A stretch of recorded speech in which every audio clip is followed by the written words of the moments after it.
Cümleten selamun aleyküm arkadaşlar. Hepimizin günü hayırlı ve bereketli olsun.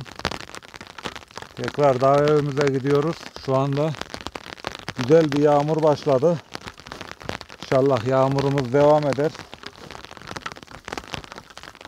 Bugün nasip olursa Yakup Çetin arkadaşımız da gelecek inşallah. Telefon etti. Biz de mola yerimize biraz geçtim. Mola yerine dinlenmeden dağ evimize varayım diye yağmur biraz hızlanınca mecbur gene bir ağaç dibinde gölgelenmeye, yani yağmurdan korunmak için oturdum. Artık biraz burada molamızı vereceğiz.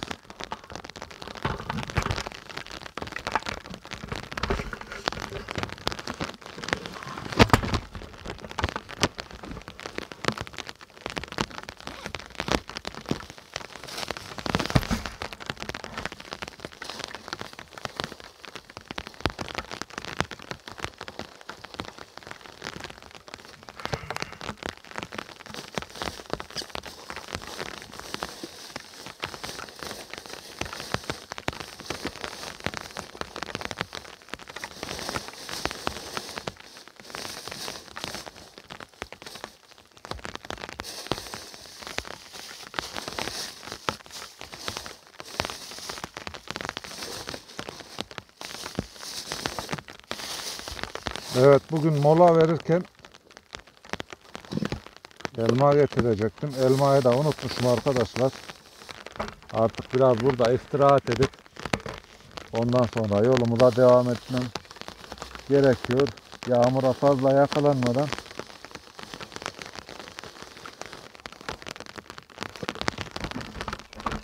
Evet, İsmail emmimden bahsetmiştiniz.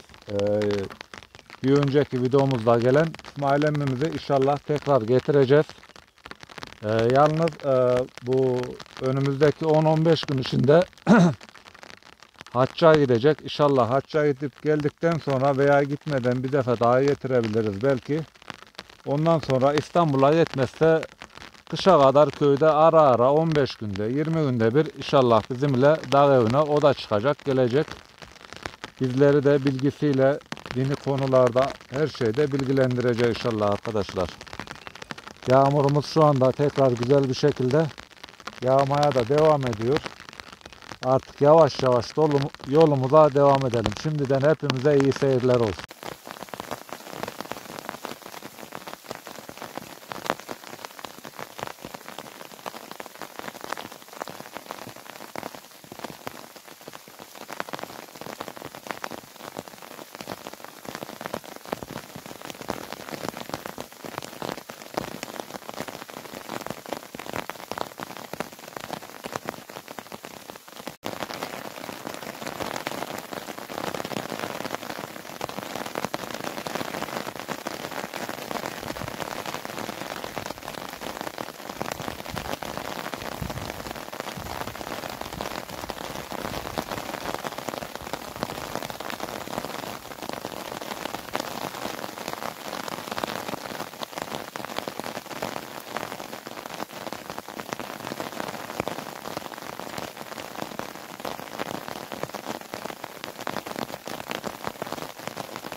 Evet arkadaşlar, daha evimize de geldik.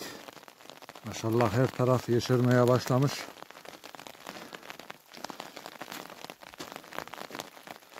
Üzüm çubuklarımıza da bakalım bir gelişme var mı diye.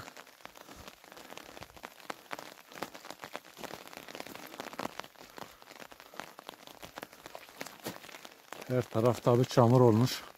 Çünkü sabah erkenden beri yağmurumuz güzel bir şekilde yağıyor.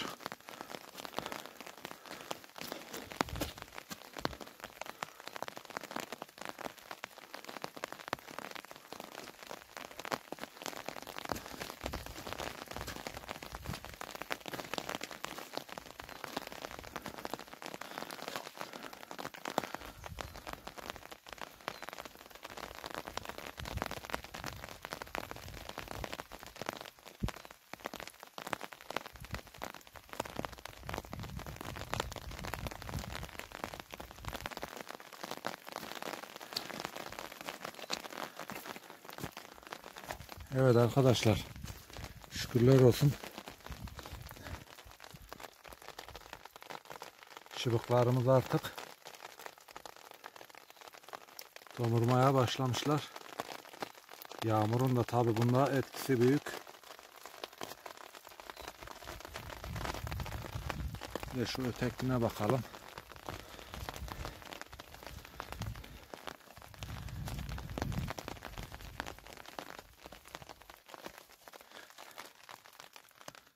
Bunda onun kadar daha belirginlik yok muhtemelen. O güneşi iyi aldığı için herhalde arkadaşlar. Bir de yukarıdakilere bakalım.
Bunlarda da tam bir belirginlik yok arkadaşlar.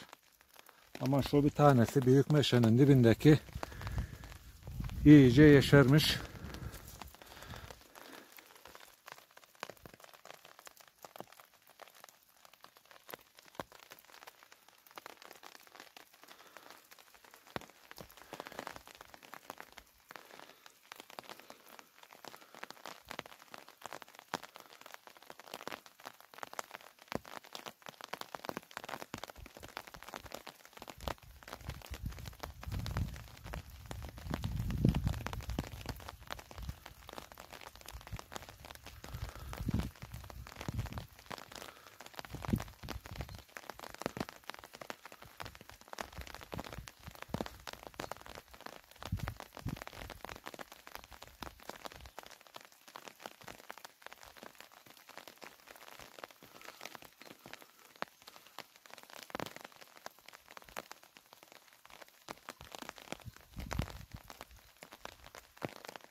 Evet, meşelerin dibine az daha yükselttiğimiz zaman buraya arkadaşlar, ta ilerideki yıkılan toprağın oradan bu tarafa doğru dümdüz bir oluşum yapacağız inşallah.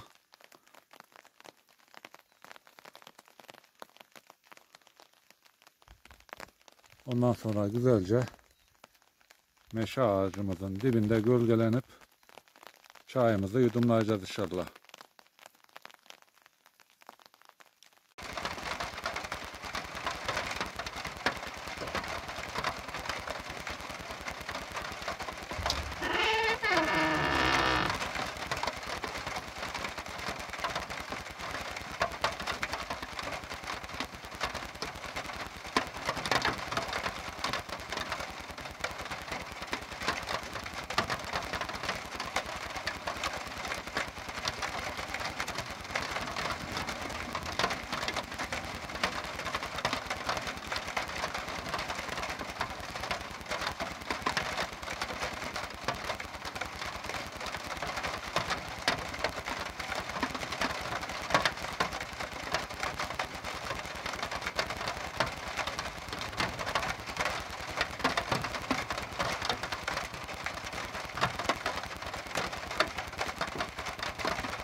Evet arkadaşlar, sobayı yakamadık.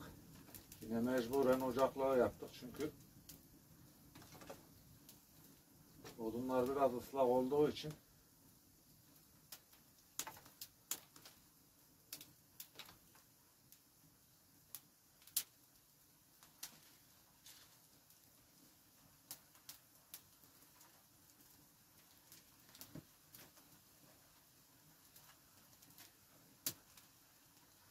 Maşallah şu anda yağmur da hafif hafif devam ediyor. Ara sıra gök gürlüyor. İnşallah akşama doğru güzel bir yağışımız olacak.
Alır direkt.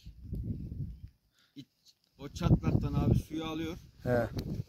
Önce de öyle oldu. Ona cam filmi taktır bir tane olmazsa ya. O senin dediğinden değil de buna şey lazım. Bir ara bir Bozkurt'ta biri yapıyordu. Silikon gibi komple kaplıyor yani telefonu. Şimdi yapabileceğimiz bir şey varsa yapalım ha. Şu anda bir şey yok. Şimdi bir küçük salata yapalım balıkların yanına. Ondan sonra balıklarımızı pişireceğiz inşallah. Balık da iyi tuttu ha. Artık yerli çıktı değil mi? Yerli çıktı yani. Çıtır çıtır abi.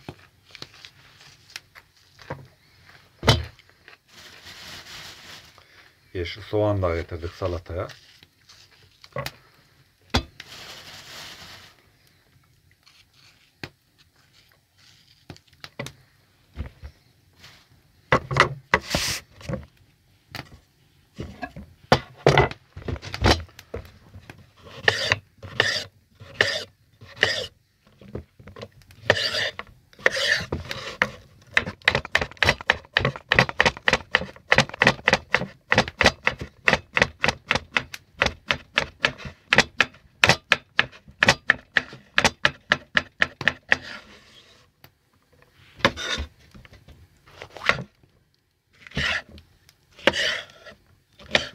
Ateşimiz randımanlı yanmıyor.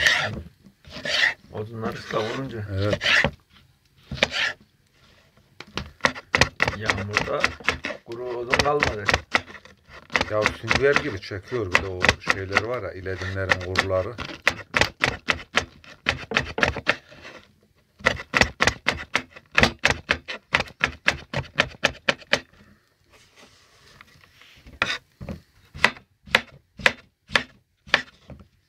Domatesi kıyarken böyle tersinden kıyacaksın ya. Öbür tarafı kabuklu tarafından kıyarsan bıçağı teldir. En çok bıçağı telden domatesin kabuğudur. Allah Allah. Tabii. Bunu da öğrendiğimiz iyi oldu.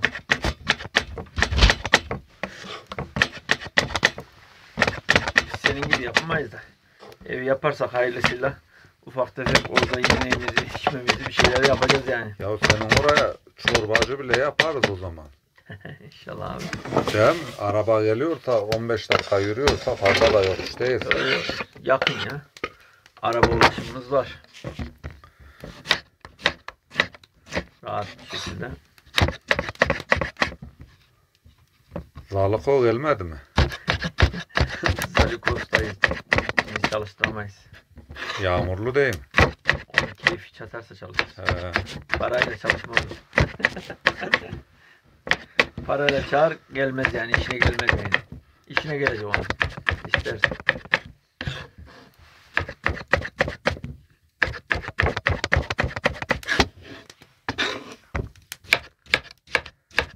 Bakalım yazın inşallah.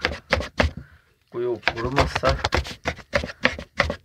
bu sene binayı bitirirsek seneye de çevreyi çok güzel düzenleriz yani inşallah. Bir de eskiden ekim alanı oralar değil mi? Tabii, tabii. Abi oralarda küfe küfe üzüm kaldırırlarmış. Eski evler var. Daha önceden gezdim alanı. Şeyler var böyle. Ev örenleri var. Evlerin içinde şıranalar var. Üzüm şıranaları düşün yani. Orası çok mükemmel böyle tarım alanıymış. Yani buğdayından, üzümünden tut da Sorkunun üstüne kadar gidiyor orası. Biliyorum, o çay başında falan eski evler var değil mi orada? Nasıl? Çay başında da eski evler var oranın. Çaybaşı dediğin yer neresi? Dere kenarında. Aşağılarında. Ha, tabanda mı? He, Köy tarafında. he, köy tarafında.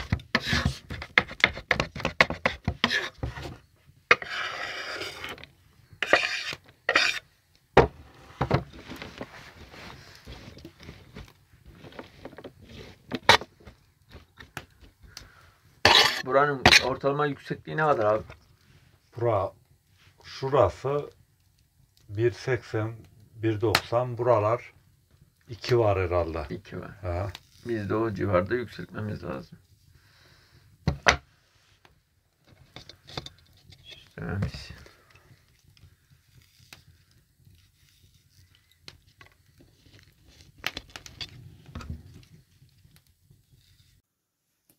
Evet arkadaşlar, salatamızı da yaptık.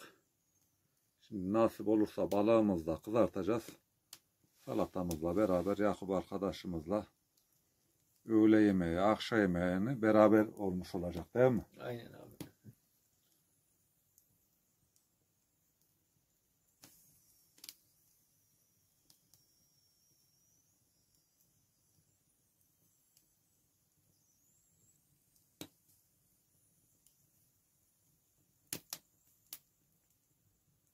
Evet arkadaşlar, balıklarımız da artık malum.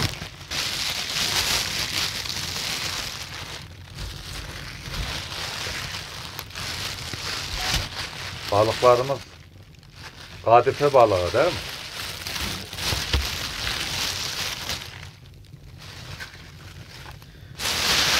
Bayağı çok getirmişsin abi. Evet. Balığımızı 2'şer tane getirdi işte. Normalde ben plansız geldim. Yani her zaman bulunduruyorum o zaman sen. Ya ben yemeğim burada devamlı fazla olur bir iş. Benim gibi ansız birisi çıkar gelirse. Köyümüzden de devamlı gelenler oluyor sağ olsun, biliyor musun?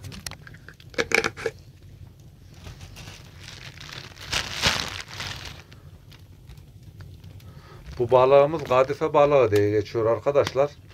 Ama bazı arkadaşlarımız da, bu meslek sahibi olan arkadaşlarımız, bu balığı için gerçek alabalık diye nitelendiriyorlar. Çünkü çayda yetişiyor bu balık. Çayda yetişiyormuş. Gerçek alabalık bu diyorlar. Çiftlik değil diyorlar. Orijinal alabalık diyorlar. Yemi de gayet güzel. İlçemizin Bozkır pazarında da satılıyor. Zaten devamlı bulunuyor.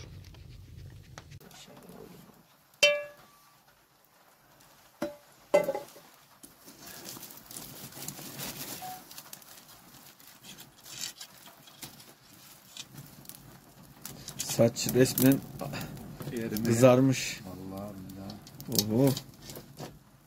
Şimdi bu ateşi biz nasıl edeceğiz kardeşim ya? Közlere aşağı indirmek lazım da. Vallahi halim yanıyor ya.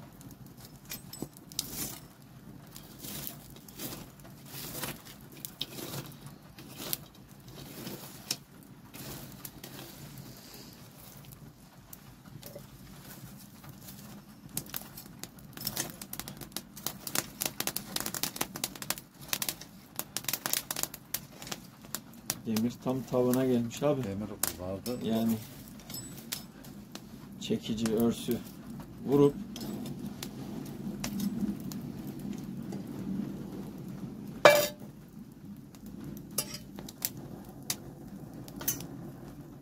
Parçada odun atabilsek bunun altına iyi olacak.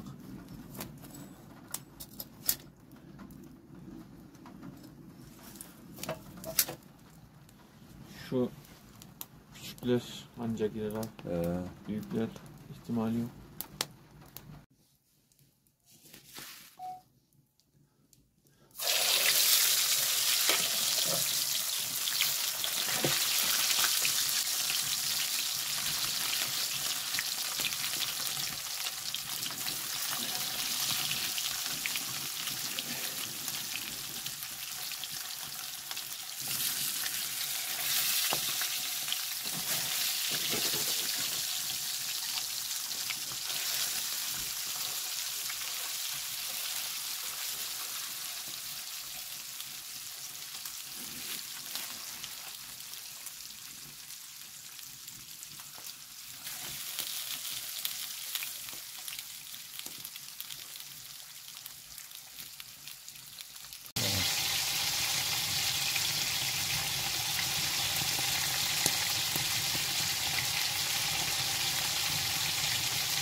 Diğer yapımlar çıkıyor. Evet.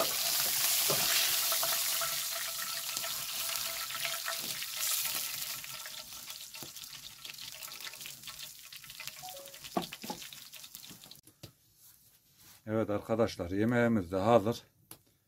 Biraz soğuduktan sonra artık nasip olursa yavaşça yemeğimizi de yiyeceğiz değil mi kardeşim? Ondan sonra çayımızı içeriz inşallah. İnşallah.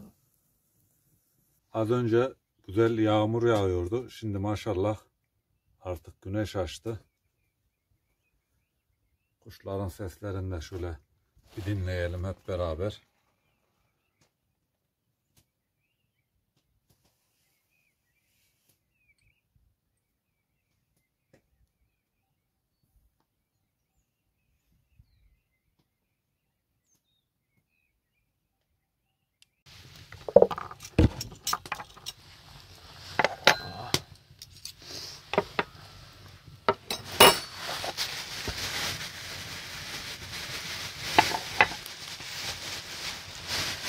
Mükellef bir sofra oldu. Evet. Bir zaman bir takipçimiz mükellefi görünce değişik yorumlar yazdıydı. Mükellef. Çok güzel anlamda.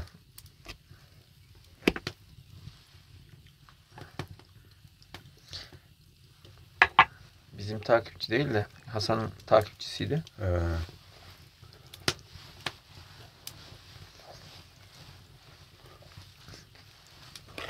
Bir çoban nasıl mükellefi bilir gibisinden bir kelime kullanmıştı. Hı hı. Yani şu anda artık iletişim çağındayız. Herkes Her şeyi biliyor. her şeyi biliyor. Şehirdeki adamlar yere geldiğinde köyde daha donanımlısın. Belki ileride çoban olmak için okumak bile gerekecek yani. Okumadan çobanlık bile vermeyecekler. Çobanlık gerçekten çok güzel bir meslek yani şey yapabildiğin miydi getirisi anlamında ama işte maalesef insanlar çobanlığı küçümsüyor. Daha Yani yemiyor mu? ha ben şey yapma. Evet. Sen daha Ver o zaman. tamam abi. Bizim bir abinin çocuğu mala bakıyor. Babasının malı. Ortak bakıyorlar. Evet. Kazandığı para belli ortada. Sırf evlenebilmek için gidip bir markette Konya'da işe giriyor. Niye? Çoban olduğu için vermedikleri için kızı. Ya ilginç. Kazanca baktın mıydı? Orada asgari ücret alıyor. O asgari ücretin kaç katını kazanıyor orada. Çobanlıktan değil mi? Tabii canım. Ama işte mecbur ne yapıyor? Maalesef. Çobanlığın değeri de şöyle. Yani şu an mesela biraz önce bahsettiğim etin kilosu kaç para oldu abi? 400 lira diyorlar. 400 lira işte. İnsanlar o alandan elini eteğini çektikçe fiyat 400 de olmaz, 500 de olmaz, 800 de olmaz, çıkar gider yani. Aynen.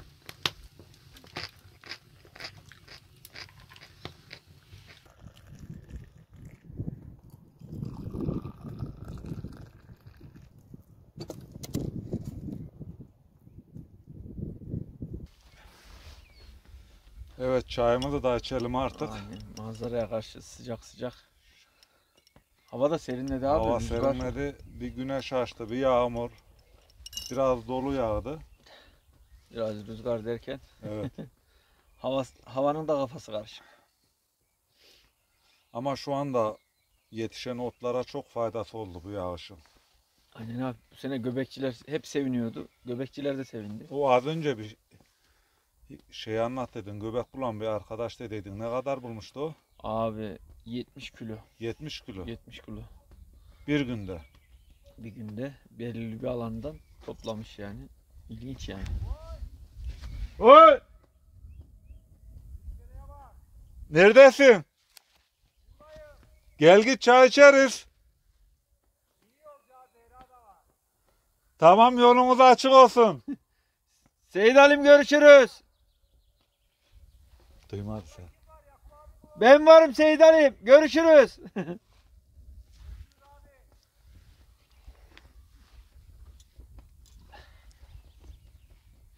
Göbek var mı göbek?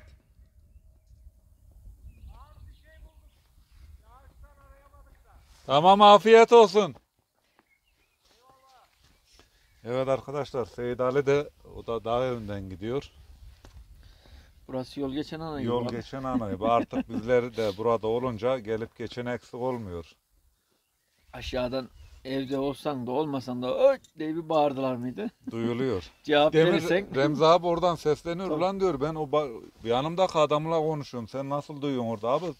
Bağırarak konuşuyorsun. Ta aşağıdan ha. öyle mi? Yankılanıyor ya ses. Geliyordu sesi. He.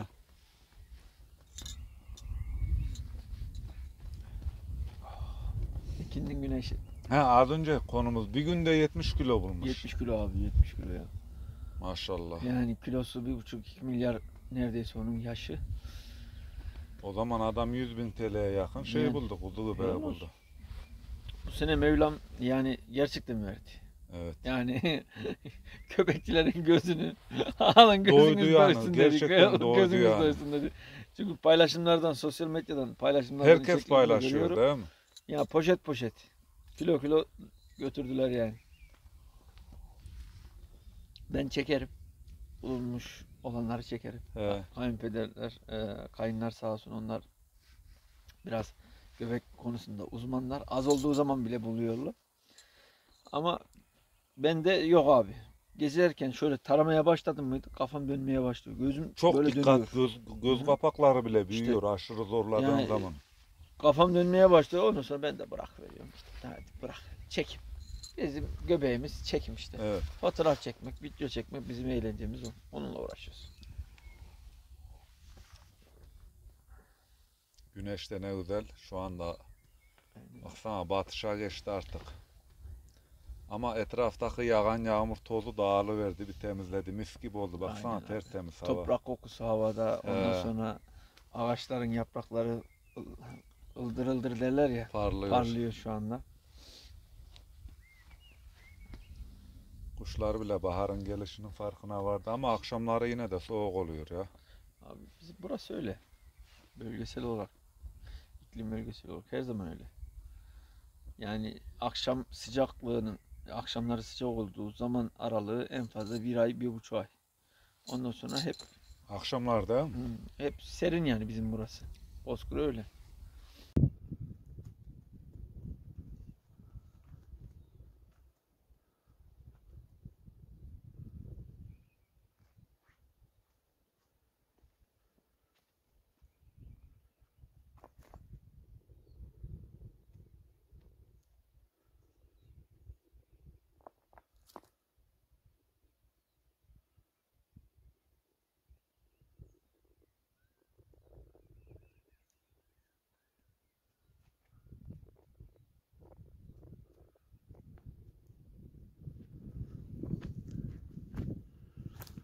Evet arkadaşlar, bugün yağmur nedeniyle etraf çamur oldu. Bugün çalışma yapamadık.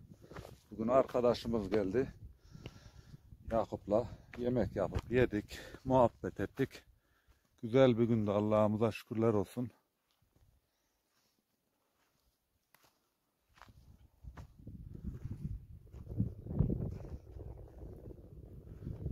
Evet, artık videomuza da burada veda edelim arkadaşlar. Hepimizin akşamı hayırlı ve bereketli olsun.